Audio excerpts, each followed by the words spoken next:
Tia Hunsperger with Closet Factory in Colorado, and I'm a senior designer and an expert on helping people with building out organizational space. Welcome to this month's edition of Designed for Organization. I'm going to be bringing Kelly on here in a minute to join me. We're going to talk this month about bathrooms. I don't know about you, but that seems to be one of those places where things just seem to pile up. Like you need more and more and more, but nothing ever seems to go away. So we're going to get Kelly's input on kind of what to do with our bathroom storage challenges. Will be a nice way to say it. Kelly will join me here in a minute, and let's see here if I can get her on with me. Kelly, I think I just sent you an invite. Let's see if you can. Oh, there we go. Perfect. Made it. We made it. Here we are. Happy October. Can you believe it's October already? No, absolutely not. That has to be the fastest summer ever. Yeah, it's like, I don't know, it feels like it was June the other day. I don't know. Absolutely agree. So, Kelly, let's talk about bathrooms. Let's do it. Now, kids are back to school. We should be getting into this like fall routine by now. And bathrooms is a struggling point for a lot of people. As I mentioned earlier, for me, I feel like I always need new things in my bathroom, but I never take anything away. Absolutely. It's common. It happens. I think a lot of it's because the items are so expensive. That's true. So, yeah, absolutely. So after you've put that money in, it's like, well, but maybe I'll use it someday, or maybe it'll deliver. So it can be tricky to talk yourself through letting go of those things that just don't serve a purpose anymore. Right, for sure. We spend lots of money to have these beautiful faces, right? Lots of money. What an industry, right? Yeah. So, off the top, Kelly, what are your top tips for helping us have less bathroom organizational challenges? Sure. Well, I think it goes back to a lot of the same concept that we've talked about with flow, like in the closet or other areas of the home. And it's getting really present. What are you using right now? What do you actually use and love? And letting go of a lot of the coulda, shoulda, woulda, and the hopes that maybe you had for other items in the space, and just getting really present. So I think the more present we get with this whole morning routine, the more we can create zones, create systems, so that, you know, the way I like to set up my personal space in the bathroom is by task. Okay. So I like to have all of my morning skincare routine together in my zone one at my fingertips. Grab it, use it, go. Same with my night. The nighttime skincare. For myself personally, if it's put away, hidden behind a door, in a drawer, the end of the day comes, you're fatigued, I'm tired. Digging it all out just might be one more step than I actually have energy for. Yeah. But if it's right there at my fingertips, I can just grab, apply, and move on. So, for sure. Yeah. What about somebody that doesn't want to see it all? What's your suggestion for that person? Right. Absolutely. That can still be set up in a functional way, maybe behind a door or the top drawer. One way to go about sorting and categorizing in the bathroom is an everyday space, an everyday drawer, an everyday cabinet. For me, that's a little tray that I keep on the vanity so that I have a boundary. Okay. If without a boundary for bathroom items, they can end up taking the entire countertop. So it has to fit in the tray. Yes. And the nice thing is I have just a little bamboo tray, maybe, I don't know, 6 by 9 or something. Not huge, but it's small enough that it keeps me accountable. Okay. So when it starts to just get a little too cluttered, that's my signal. That's the cue. Like, hey, time to reevaluate the items on the tray. What am I actually using? And if I'm not using it right now, it could be a season change. Sure. So it doesn't mean I have to get rid of it, but it does mean it can go to zone 2. It doesn't Right. have to take this prime real estate in this little section. And zone 2 could be a basket under the sink or something, correct? Sure, a lower drawer, a basket under the sink. Sure, just so it's still close by, but not that prime real estate. For me, I have that tray on the countertop every day, use it all the time. And then I have my top drawer with my makeup and those things that I use most days. Okay. So they're still there, they're still accessible. I don't like digging through a bag to get ready every day, so I have everything out in little dividers so I can still just grab those items, toothbrush, etc. Then the drawer below that for me is the zone 2. Okay. The skincare items that I'm not currently using, but maybe I will. All those extra goodies. So a spot for those, and maybe every 6 months I'll clean out that space. Okay. Just to reevaluate. I'll share a little personal thing that has worked for me over the years. I hate standing over the bathroom countertop and sink and putting my makeup on. I drop things. I feel like it's a mess. And every day you have to like put it in a container and take it out. And it doesn't work for me. So what I did and I always hated putting makeup on. And years ago, I turned it's like a desk, basically. It's like a kid's desk, but I turned it into a vanity, and it sits in what I call my dressing room. And I have little like drawer organizers on the computer tray pull out, and that's where I keep my makeup. A few things stay on the counter, brushes stay on the counter, and that sort of thing. But I love that personal time. So I went from this thing I hated to do now to this getting it in a more organized and in a different space. I've turned it into some me time that I really enjoy. So I love that so much. Personal story about how I reinvented my makeup storage and how that, and you talk about this all the time about flow and how we use things and how it works for us. But I turned something that I hated to do into something that I really enjoy, just because I created a new space and a new way to organize my goodies that went along with that space. I love it. I love it. Absolutely. So, Keli, let's talk about what I like to call, and if any of my clients are listening today, you've heard me say this, what I like to call bathroom overflow. So at Closet Factory, we don't build bathroom vanities, but I often will build extra cabinetry in a bathroom, or redo a linen closet that is connected or right off the bathroom for people, for what I call bathroom overflow. And for me, that's you go to Costco and it's, a great deal to buy 4 bottles of shampoo, but you only need 1 right now in your bathroom. So it's all that extra that we have that we store outside of the actual bathroom or in a separate cabinet for that backup. Any tips you have on kind of that bathroom overflow storage? Yes. First and foremost, to just not get carried away with it, because these items do expire. Yeah. And especially once they're opened, if there's not an expiration date, 12 months is probably the end of life for most bathroom products. Unless they're samples, 1 month. Oh. Those are created differently. And so 1 month is the expiration on samples. So let those go. Okay. So when creating that backstock or that overflow space for the bathroom, lots of tips on that.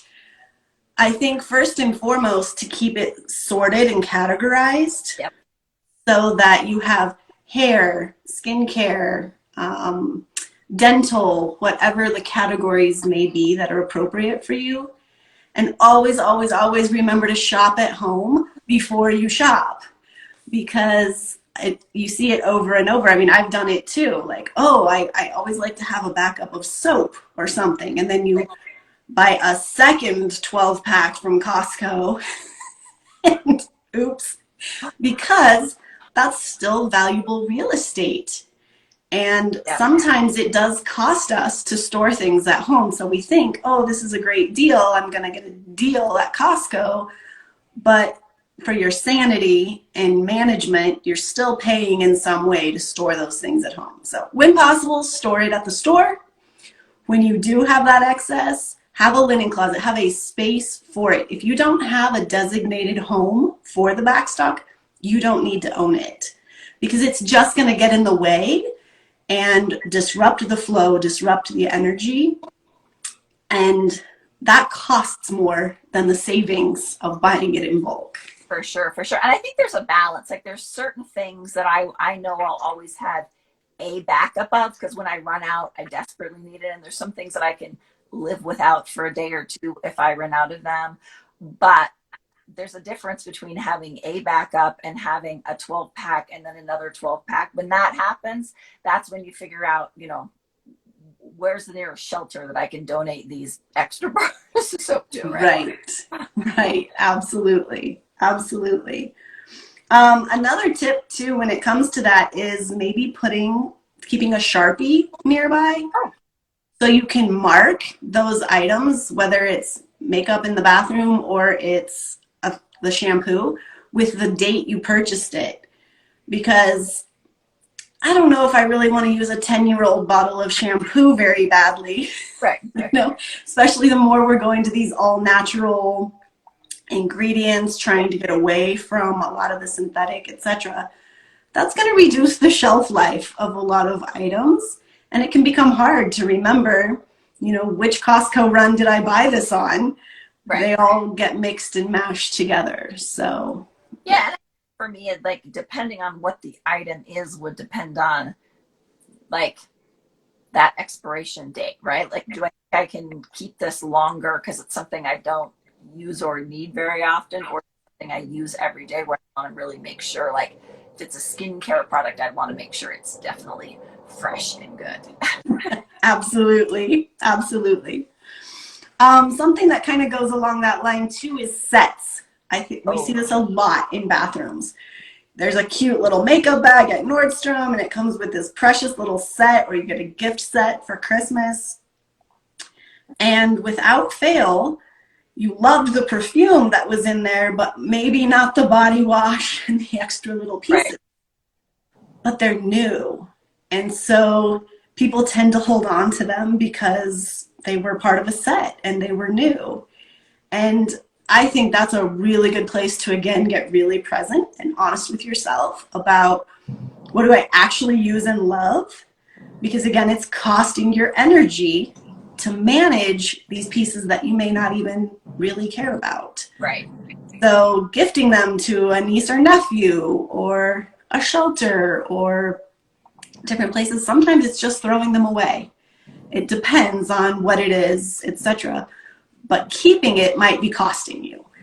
I have a confession related to sets that's different than that, but related, and you'll appreciate it. My husband ordered this like set of these like lids and jars for bathroom countertop storage. One's for Q-tips. There's some different things. And part of it worked really well for us and immediately went to use. And part of it is still sitting in its box because it's not as helpful for us. And we haven't gotten rid of it. So confession, we need to get rid of it. But again, that like we got it because part of it worked really well. It was, it wasn't like we were paying for 25 things. It was still a good deal, even if we only used one or two. That worked well, but we kept the rest of the set. So I love that because it goes back to that idea, like when you purchased that set, were you purchasing the 4 items or were you purchasing the result that the set was going to provide? For sure. And if you can get your mindset in a place where you were purchasing the result, it gets a lot easier to let go of those pieces that don't serve that result. Right, for sure. So just because there were 25 in a set, do you really want the whole set? Right. Or if you did, okay, what can you do with the rest of it? Yes. I'll confess there really isn't 25, but there are pieces that are sitting in a box under the sink. Like, when is it going to have a home? So yeah, it happens. let's talk about linen closets. So linen closets, again, to me, it's bathroom related. I help people with linen closets a lot. What do we do when the linen closet keeps overflowing? Like we've got more in the linen closet than we really need or fits. What's your thought? Sure. I think, again, it goes back to getting really present with what do you need and use right now, Okay. and kind of some guidelines around how many towels do we need. And, there are people that want a fresh towel every day. Right. My son is one of them. Then there are people that will reuse a towel a few times, however many. So whatever that looks like for you and your family, I think you need 1 to 2 weeks worth, depending on your laundry system. Okay. 1 to 2 weeks worth of towels, and then 2 spares for each guest room. Okay. For me, I think that's a good rule of thumb, because I personally like to keep up with my laundry really regularly so that it's something I do in small chunks all the time, as opposed to waiting 2 weeks and then just feeling overwhelmed by this mountain of laundry. So for me, it's 1 week's worth. That's all I want on hand, because without it, then, it's like clothing. If you have more, you tend to extend a little longer, and that laundry becomes more overwhelming. Towel laundry is the same way. So the less you have, the smaller your laundry day is going to be, or your laundry time. Yeah, and I think it's like, I think that relates to like, I think about this in the kitchen, like how many plates do I need? How many forks do I need? I think some people, I don't know how they do it, but like there's 2 of us that live in my home. Technically, we could have 2 plates, 2 forks, 2 knives, but that would drive me bonkers because I don't want to do dishes after every single time I eat. All the power to the people that can do that. It's not for me. So I think we have to read like what works for us. How you have a great system for when you wash your towels and you know what you need. So I think figuring out the system helps us then know. It's like a an algebra equation, right? Like I need this for this to equal this, and that's the solution. Exactly, which is why it's going to be different for everyone, depending on the ages and sizes and everything else that you have in a home. You're going to have different needs. But one thing that doesn't vary that much, like we talked about towels in the linen closet, but linen closets can become overrun with washcloths and hand towels. Yeah. Because sometimes I've seen several clients, they'll purchase the same number of towels, washcloths, and hand towels. But for them, that's not how they use them. Yeah. So then you just end up with clutter. You end up with all these extra linens that aren't really used, but they're still taking up real estate. They're still in the way of creating space for other things. And that could be from a more or less standpoint, right? Like somebody could use a fresh washcloth every morning, every evening, so they would need lots of those, but they don't need that many towels, right? Right, for sure. And sheets and blankets.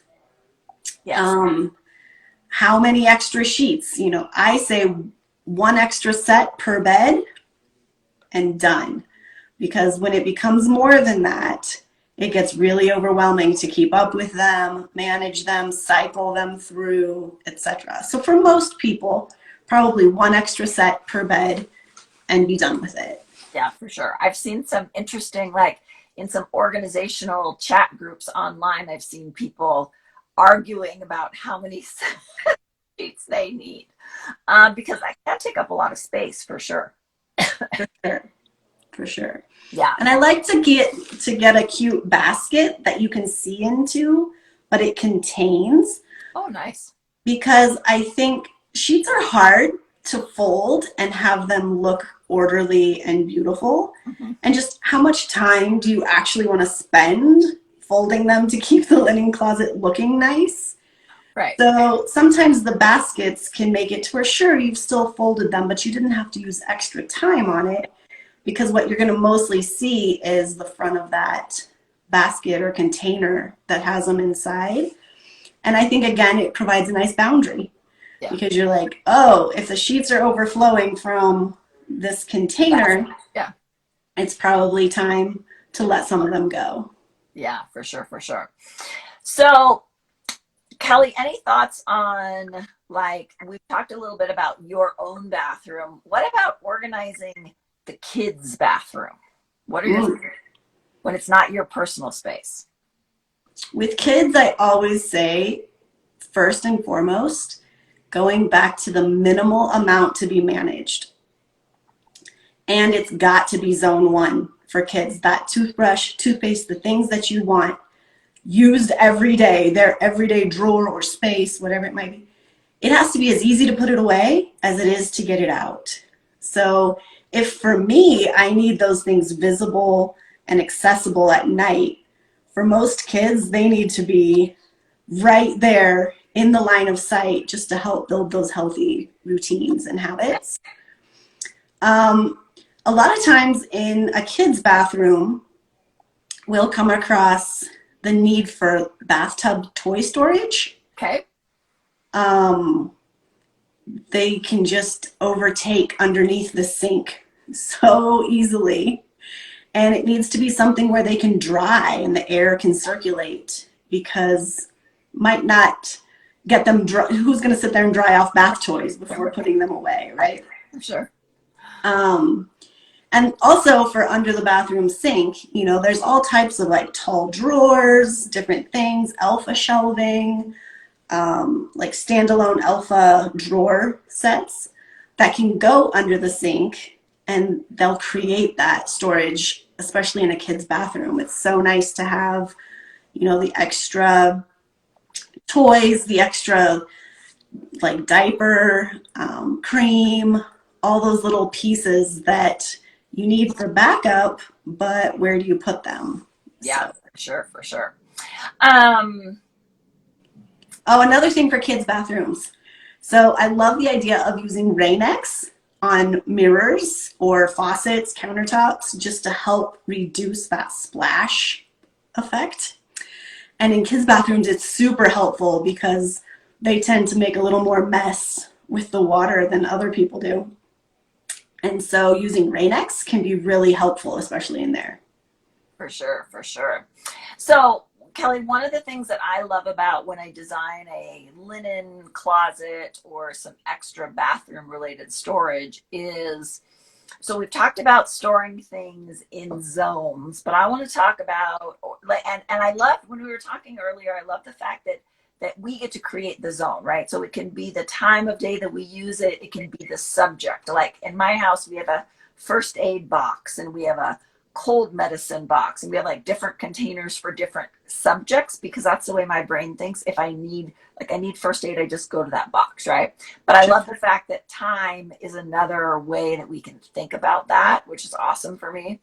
But I'm going to ask about sizing. So when I design storage space, the beauty of the shelves that we will install, we have adjustability within a cabinet, right?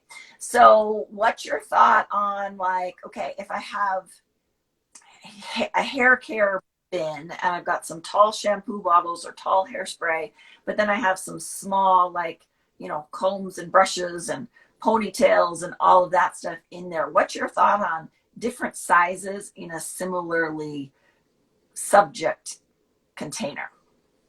A lot of times I love to use the large turntables from a Container Store, and they're divided. So it's got four sections inside of it, and one of them, on this new one that came out about a year ago, it's actually like a little cup almost that fits inside that piece of the turntable. Okay. So it's awesome because hair care often fits really well under the sink where you do have that height to use. But if you don't use a turntable type system, you end up having to reach toward the back, and you get that little domino effect of knocking everything over along the way. So these turntables are a super solution under there, so that you can keep all the hair care in a section, all the extra skincare, whatever it might be, sectioned out, but you just turn it so you can grab what's toward the front. And that little cup can hold those smaller items so that everything's still grouped together.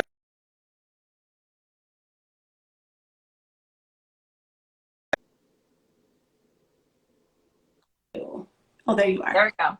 Okay.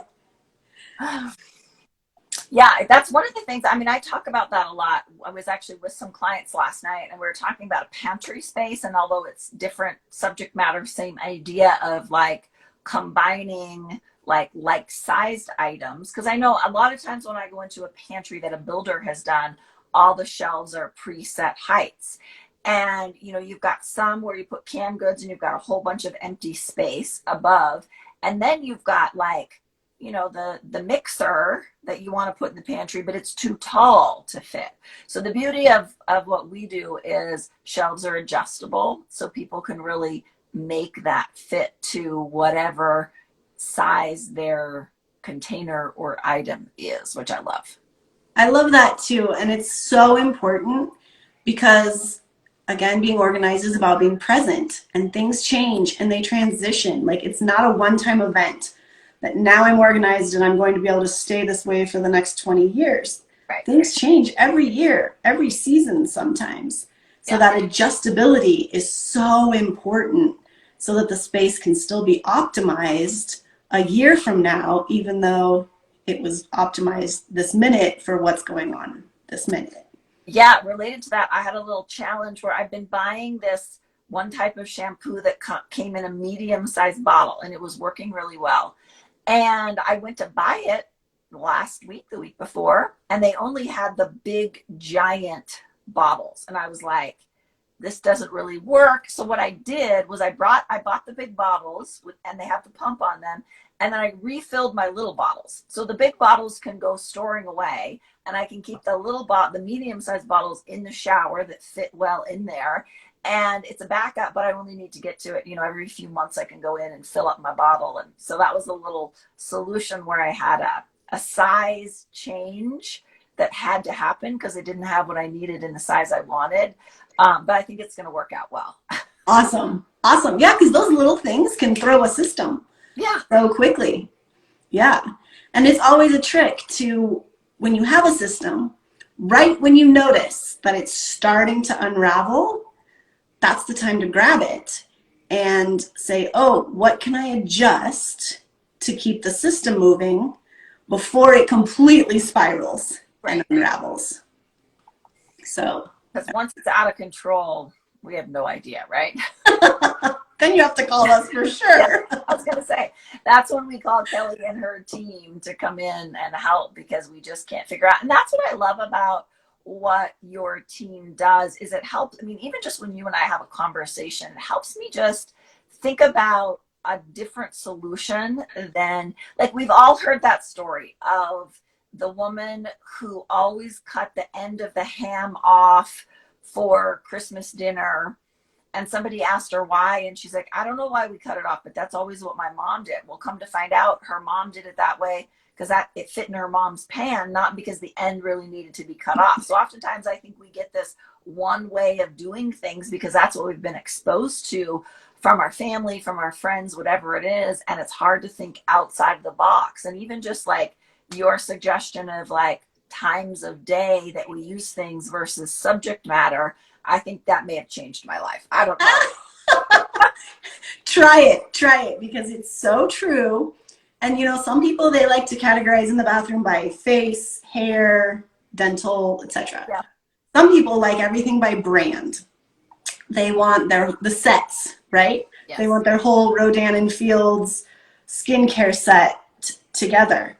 Nothing wrong with either of those strategies. But for me, I need my morning. I need the deodorant, the perfume, the toothpaste, the skincare, the face wash. I need those together. But for night, I want my moisturizer and my hair oil, all these other things that I'm going to do. I don't need them together because then it's just quick and done.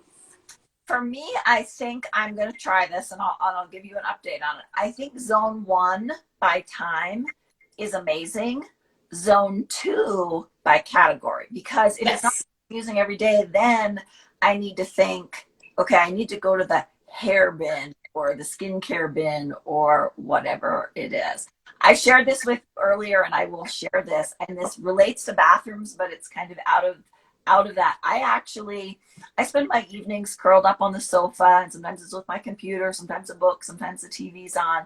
But when I'm winding down on the sofa, I often want to take my makeup off, put some skincare on. And so I actually have a little basket that I keep under my coffee table where I keep some skincare items, because that's where I am when I want them. And so I have this extra little stash there, and it seems kind of crazy, but it's a weird place to keep your facial cleansing wipe, but it works for me, so I do it. No, I love that so much because it is very present and it meets your needs right now. And this way it happens. It's not a burden. It's something you enjoy doing while you have your downtime. That's perfection. I love it. For sure, for sure. Well, Keli, we are out of time. Can you believe it? Just like we can't believe it's October. We're 30 minutes in, and I know you and I could talk all day, but let's wrap up. We'll be back next month to do this again. Before we say goodbye, any last minute tips, anything you wanted to touch on that we haven't mentioned that is important? I'll just throw out one thing, that I think it's important to have a 60-second rule for resetting in the bathroom. So if it's going to take you more than 60 seconds to put away all of everything you're using, wipe down the counter, get the mirror clean, it's time for some help or personally resetting. So reorganizing, so that it is a quick 60-second transition and you can maintain the space. So when you're done getting ready, you can kind of tidy and go and not be worried about things in there, right? Yep. So if that takes more than 1 minute, it's too long. Okay, that's a good goal. Yeah, because anytime something takes less than 1 minute to complete, you can just do it right now. Right. If it takes more, then you might have to schedule it, plan it, becomes a burden, etc. So bathrooms are a great space. 1 minute, you're out. So I love that. Well, Keli, thanks again for all of your great tips and advice, helping us keep ourselves organized, room by room, subject by subject, space by space. Guys, if you're watching this live or you're watching the replay, mention if you have any comments, questions, mention that in the comments. If you have a subject that you would like us to talk about, we'd be happy to throw that into our lineup. Just let us know and we'd be happy to help. If you need some help with organization in your home or business, call Keli. If you need some cabinets and organizational space built out, call me, and we'll be back next week, the first Wednesday of the month at 12 o'clock Mountain Time. Awesome. Thank you, Tia. Yes, have a great month. You too. Bye.